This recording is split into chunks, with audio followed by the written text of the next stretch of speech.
Oh!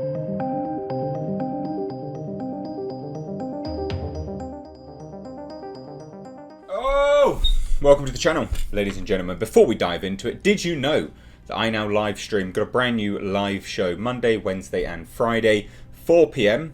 Eastern Standard Time, 9 p.m. GMT. Please do tune in. If you don't get notifications, because YouTube normally sucks, just come by the channel. You should see it sort of streaming around somewhere. But anyway, official synopsis for Amazon's Lord of the Rings, and it actually teases Sauron. Or Melkor, but I think it's Melkor, but basically I think it's teasing Sauron. So we'll dive into it. Okay, I think this is a really long-winded, very, very long-winded synopsis, but that's good. That's actually not bad by any stretch of the imagination. I think it's good. I actually covered this on Wednesday's live show. So let's dive into this anyway. So Lord of the Rings website, The One Ring, reports that they have the official synopsis for the show being helmed by showrunners J.D. Payne and Patrick McKay.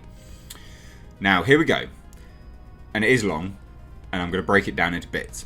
Amazon Studios' forthcoming series brings to screens for the first time the heroic legends of the fabled Second Age of Middle-earth's history.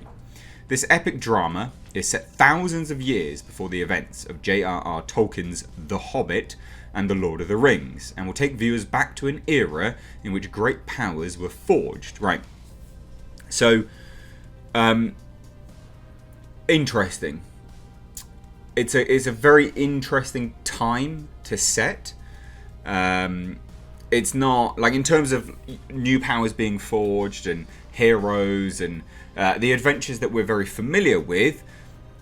Yeah, it's a far cry from that, but their setting and the ability to replicate a similar aesthetic and have similar archetypes, yeah, you have all of that. So it's a very good time to set it, the Second Age. Now it says, powers were forged, kingdoms rose to glory and fell to ruin, unlikely heroes were tested, hope hung by the finest of threads, and the greatest villain that ever flowed from Tolkien's pen threatened to cover all the world in darkness. Now,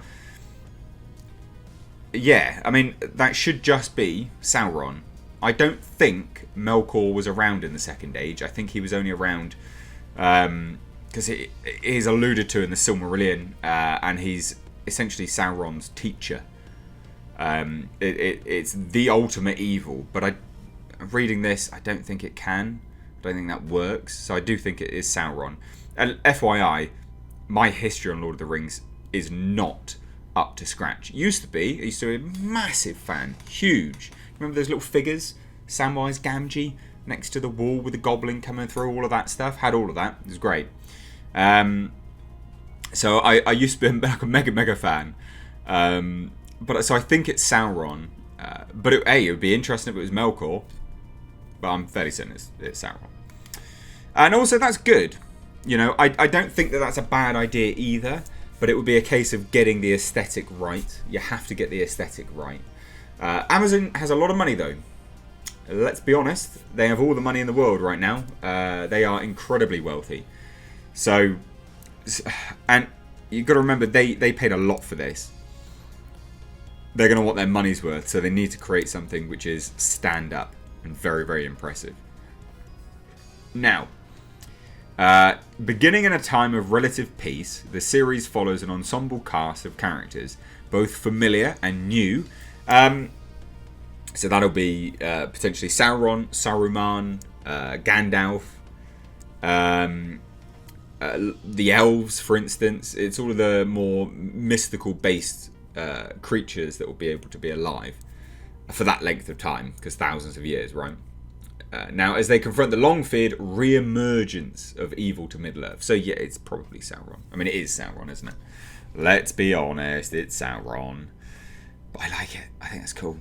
As the synopsis ends, it reveals a number of locations where the show will take place. It says, from the darkest depths of the Misty Mountains, epic, to the majestic forests of the elf capital of Lindon, to the breathtaking island kingdom of Numenor, to the furthest reaches of the map. These kingdoms and characters will carve out legacies that live on long after they are gone. And here we go. Obviously, you know, We actually have it kind of not officially confirmed, but maybe. So it's planned as a mini series, basically, kind of minimum of 5-season series, and not mini series, sorry, with 8 to 10 episodes per season. They note that the show will begin filming season 1 and 2 back to back in New Zealand beginning this month, because obviously COVID, it wrecked everything. Now, yeah, I think that's good. Now, this article does note that the fact that the show will take place during the second age of Middle-earth is not new, because they did reveal some bits. They revealed all of these kind of teams and things like that, and it does say the second age. But it's confirmation. That's the thing. Like, it's clear-cut, hey, this is actually happening now. And that's not bad. I don't think that's bad at all. As for the locations, at least one of them was also hinted at in the trailer as well. Numenor can be seen down below. But that'd be cool. You know, new locations. Just good and, familiar ones. The official Lord of the Rings Twitter account had previously revealed map locations back in 2019. They first wrote 3 rings for the Elven Kings under the sky. So it looks like they're going to be doing the whole sort of, Sauron comes around, doing all of this, turns evil and corruption of man and all this. Good stuff, hopefully. I think it'll be good. Next, they wrote that 7 for the Dwarf Lords in their Halls of Stone. And obviously, it's still on the map. And then 9 for the mortal men doomed to die, who obviously become the Ring Wraiths. They were terrifying as a kid, weren't they? Next one was 1 for the Dark Lord on his dark throne in the land of Mordor, where the shadows lie. So yeah, finally they concluded 1 ring to rule them all, 1 ring to find them, 1 ring to bring them all, and in the darkness bind them, in the land of Mordor, where the shadows lie. God, Tolkien was just fantastic, wasn't he? Absolutely insane. Now, yeah, I think this will be good. I mean, obviously it is Sauron, and how terrifying was he in that? Look at that. That is so good. But it'll be interesting to see how this goes. Now, obviously, they say, as for who the greatest villain in the synopsis references, this is most likely Sauron. But that's the thing. It could still be. I mean, it's not going to be. But technically, Melkor was, I guess, the most villainous. Or the most evil, because he taught Sauron. But Sauron did turn on him. So, it's like, what came first, chicken or the egg, I guess? Who's the most evil? Is it the one that taught the evil one? Or is it the one that usurped the evil one? The teacher, who knows? Yeah, but this is the thing, Isildur would cut the 1 ring from Sauron's finger, destroying the Dark Lord's corporeal form, and he would not be completely defeated in this battle, but would rebuild his strength before attempting to reconquer the world during the War of the Ring in the Third Age. Sorry. So it does look like it will kind of be teaching or showing anyway the the rings being handed out, maybe. I'm trying to think how they're going to do that, though. Because they weren't instantly all evil. And it's saying a re-emergence, right?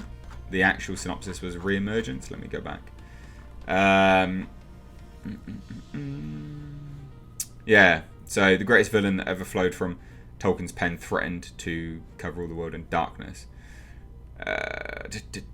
Yeah, so I don't know, really. The re-emergence of evil to Middle-earth. So maybe it's going to be after that, when the rings have already been given out, because he wasn't. But then maybe I don't know. Maybe it'll chronicle that. I'm just trying to think how it'll pan out, logic-wise. Maybe it'll be that. But anyway, what do you think? I think this sounds great. Let me know down below. If you're new here, do hit subscribe. Thanks so much. Take care.